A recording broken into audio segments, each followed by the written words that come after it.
Welcome to Mr. English Daily. Hey, welcome back to Mr. English Daily, the podcast where real English meets real life. I'm Luna. And I'm Leo. And today we are not starting with small talk. No, we are not. Leo, hit him with it. Okay, listeners, quick question. And you have to answer honestly inside your head right now. On a scale of 1 to 10, how is your 2026 going so far? But here's the rule. You cannot say 6. Why not 6? Because 6 is the polite answer. It means, I don't want to think about this right now. And today, we're thinking about it. Okay, that's fair. So, listeners, 1 to 10, no 6s. What's your number? I'll go first. I'm at a 5, honestly. Really? Why a 5? Because I know I'm doing some things right, but I also know I'm holding back in places where I should be moving.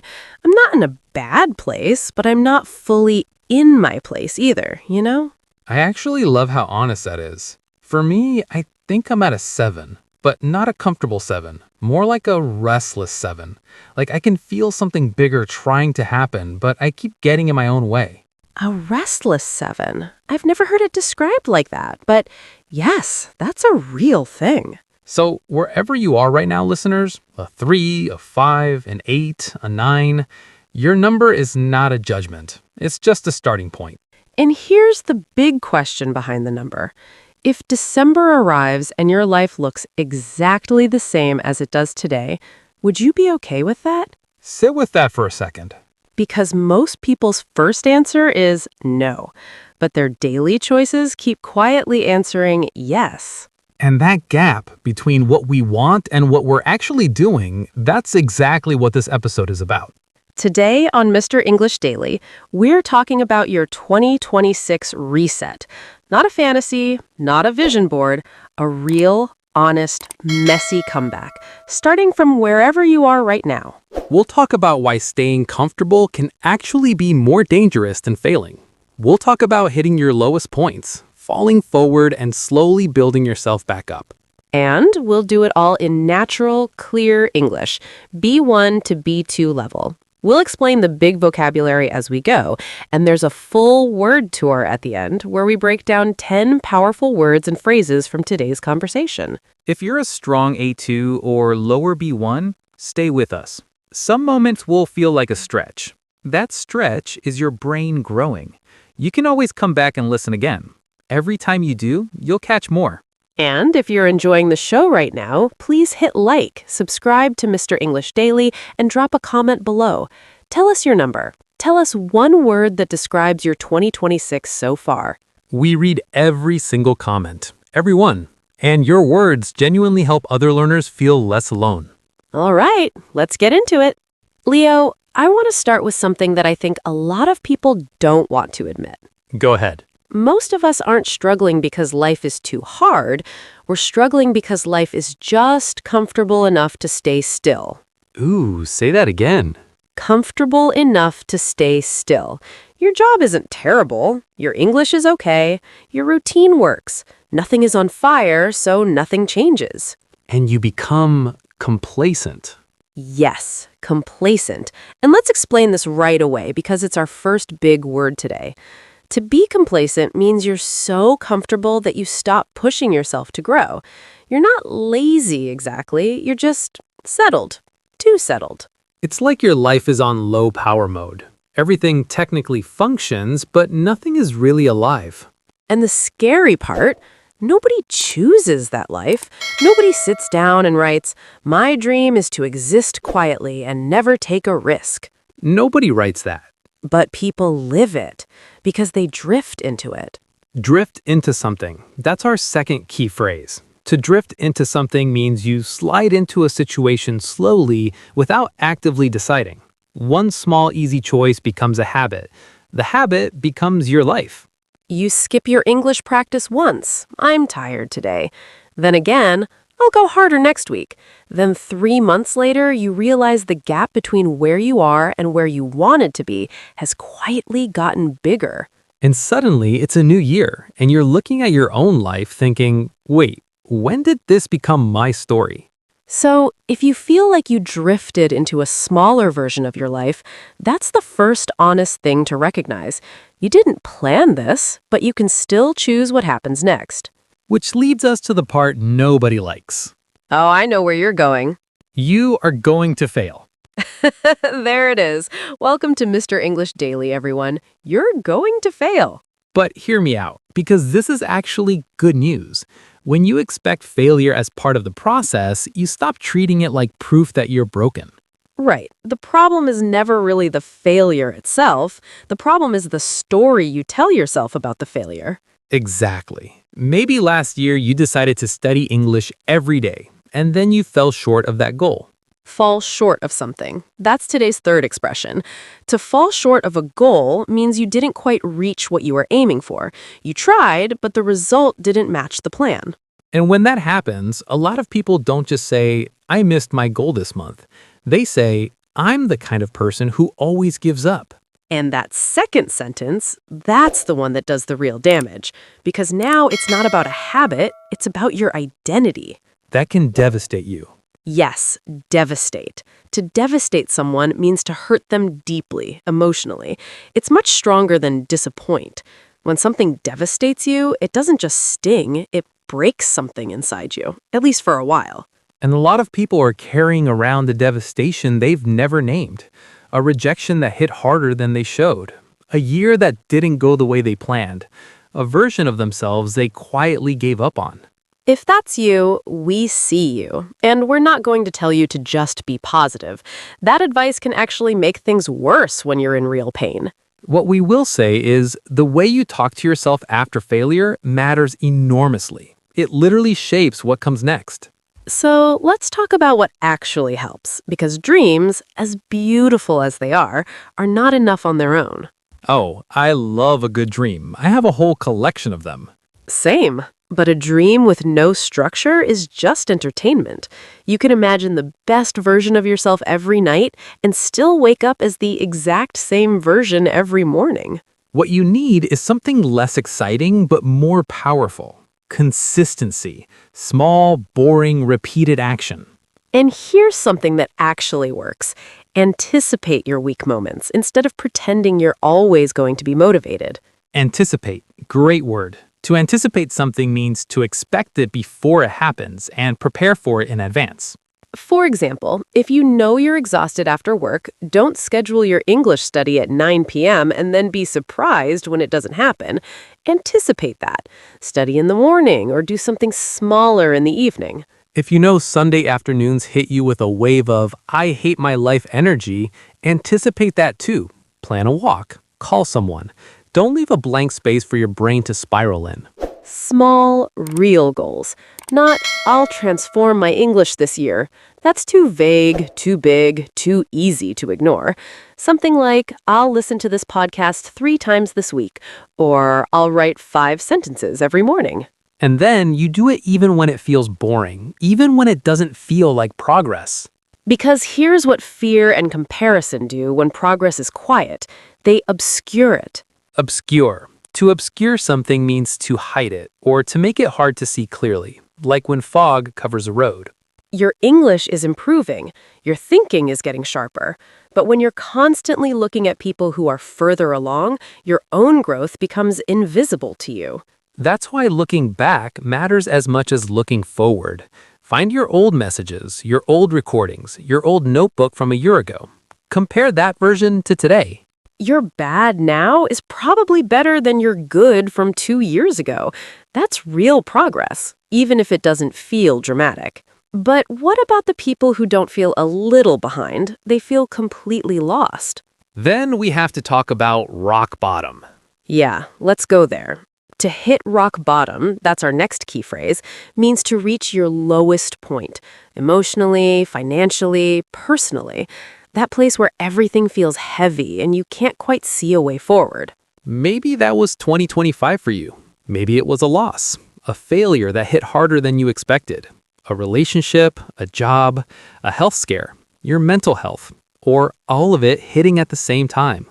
And when you're there, please hear this. We are not going to tell you to smile through it. No, What we will say is you have to claw your way back. Claw your way back. Such a strong image. To claw your way back means to return from a very dark place with real effort and struggle, not smoothly, not easily. Like climbing out of something deep with nothing but your hands. And that comeback isn't pretty. It's not a montage. It's sending one email you've been scared to send. It's making one doctor's appointment. It's studying for 10 minutes when your whole brain wants to shut down. It's telling one person, I'm not okay. Because that sentence, that is an act of enormous courage. It's cleaning your space when your mind feels like chaos. It's choosing one small thing for your future self, even when your present self is exhausted. These things look tiny from the outside. They feel enormous from the inside. And at rock bottom, you also find out who actually cares about you. Not the people who celebrate your wins online, the ones who answer when you disappear, the ones who notice. If you're at rock bottom right now, please hear this. It is not your permanent address. It's a station on the way somewhere else. And every tiny action forward, every single one, is you clawing your way back. There's one more thing I want to talk about. Because goals help. Consistency helps. But there's something bigger that keeps you going when everything gets hard. Purpose. Yes. When you're living only for yourself, your own comfort, your own results, every obstacle feels huge. Every failure feels personal. But when you have something bigger connected to what you're doing, even something small, the pain changes shape. Maybe your bigger why is your family. Maybe it's a younger version of yourself who needed someone like you. Maybe it's the people you haven't met yet who will one day read something you wrote or hear something you said. We see this in the comments here. Someone writes, I was scared to comment, but I did it anyway. And the next person reads that and thinks, if they can, maybe I can too. You never know who you're being brave for. And this matters especially because so many people have ideas, real good ideas, that are just sitting inside them, waiting. Oh, the idea waiting room. I think about this all the time. All these thoughts and plans and projects that never made it out of someone's head. Because they were waiting for the perfect time, or waiting until their English was better, or waiting until they felt ready. And the year ended and they were still waiting. That's why you have to break out of a pattern. Break out of a pattern. To break out of a pattern means to escape from a cycle you keep repeating, even when it's not working. Maybe your pattern is big idea, excitement, no action, guilt, repeat. That one's very popular.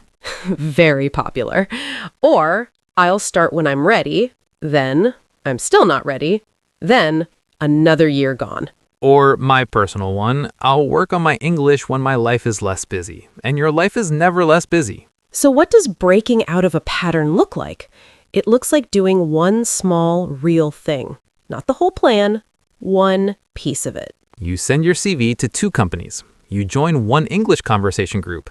You write one page of the project that's been living in your head for 4 years. Even if it's not perfect, even if no one sees it yet, it left the waiting room, it entered the world. That's the comeback, not a dramatic moment, a quiet decision to do one thing differently. And when you take those steps, you will still fall sometimes. Guaranteed. But here's what I want you to think about. Which direction do you fall? Yes, because there are 2 ways to fall. You can fall backward, back into the old story, the old identity. See, I knew I couldn't do it. Back to safe, back to small. Or you can fall forward. You still hit the ground, the fall still hurts, but you land a little closer to where you're going. Maybe you tried speaking more English and you made a mistake in front of people. That's embarrassing, but you can fall backward, I'm never speaking again, or fall forward. Okay, now I know exactly how that works. Maybe a project didn't work out. Fall backward, I'm not good enough. Fall forward, I found one more way that doesn't work. I'll adjust this and try again. And if you keep falling forward again and again, imperfect but moving, something shifts. You rise from the ashes. Rise from the ashes means to rebuild yourself, to come back stronger after everything collapsed. Maybe your old version burned in 2025. Your plans, your confidence, your sense of who you were. That was real. That was painful. But from those ashes, a different you can stand up. one who doesn't drift, one who knows they'll fall short sometimes and knows how to claw their way back, one who doesn't let fear obscure their progress, one who breaks out of the pattern and keeps moving. Your 2026 comeback doesn't need to look perfect from the outside. It just needs to feel honest on the inside. So tonight, maybe just 5 minutes with a notebook. Ask yourself 3 questions. 1. Where did I drift into a life I didn't actually choose? 2. Where did I hit rock bottom, and what did it teach me? 3. What's one way I can fall forward this week? Just one. And if you want to share one answer in the comments, please do. You never know whose day your words might quietly change. You're not too late. Your story isn't finished. And even if you feel like ashes right now, there's still so much fire left in you. All right, word tour time. This is the part of the show where we take the most powerful words and phrases from today's episode and make sure they're really yours. 10 words and expressions. We'll define them, use them in examples, and give you a moment to repeat. You can also shadow us, repeat along with our rhythm and intonation. That's how these words move from your head into your mouth. Word 1, complacent. To be complacent means you're too comfortable and satisfied, so you stop working to improve. After a few good months at work, he became complacent and stopped developing new skills. Repeat complacent. Slowly, complacent. Word 2, drift into. To drift into something means to slowly move into a situation without choosing it on purpose. She didn't decide to stop learning. She just drifted into a routine where learning stopped. Repeat drift into. Slowly, drift into. Word 3, fall short of. To fall short of a goal means to not quite reach what you were aiming for. We fell short of our target this month, but we learned a lot about what needs to change. Repeat fall short of. Slowly, fall short of. Word 4, devastate. To devastate someone means to hurt them very deeply, emotionally, not physically. Failing the exam devastated her. She felt completely empty for days. Repeat devastate. Slowly, devastate. Word 5, anticipate. To anticipate something means to expect it before it happens and prepare in advance. If you anticipate that you'll feel tired after work, plan your study session in the morning instead. Repeat anticipate. Slowly, anticipate. Word 6, obscure. To obscure something, it means to hide it or make it hard to see clearly. Comparing yourself to others can obscure your own real progress. Repeat obscure. Slowly, obscure. Word 7, hit rock bottom. To hit rock bottom means to reach your lowest point, emotionally or in your life situation. After losing his job and his apartment in the same month, he felt he had hit rock bottom. Repeat hit rock bottom. Slowly, hit rock bottom. Word 8, claw your way back. To claw your way back means to return from a very dark place with a lot of effort and struggle. It wasn't fast or easy, but she slowly clawed her way back to a life she was proud of. Repeat claw your way back. Slowly, claw your way back. And number 9, break out of a pattern. To break out of a pattern means to escape from a repeated habit or cycle, especially one that's not helping you. He finally broke out of his pattern of starting projects and never finishing them. Repeat break out of a pattern. Slowly, break out of a pattern. And word 10, rise from the ashes. To rise from the ashes means to become strong again after everything collapsed. After the hardest year of her life, she rose from the ashes and rebuilt everything, differently this time. Repeat, rise from the ashes. Slowly, rise from the ashes. That was your word tour. 10 powerful expressions, and every single one is also a mindset, not just vocabulary. You don't need to use all 10 tomorrow. Pick one. Use it once this week in a real conversation or in writing. That's how language becomes yours. Okay, that's a wrap on today's episode of Mr. English Daily. If this episode helped you, even a little, please like it, subscribe to the channel, and share it with one person who might need a 2026 reset too. And leave us a comment with two things: your number from 1 to 10 for this year so far, and one word that describes the last 2 months of your life. One word. Honest, funny, dark, hopeful, all welcome.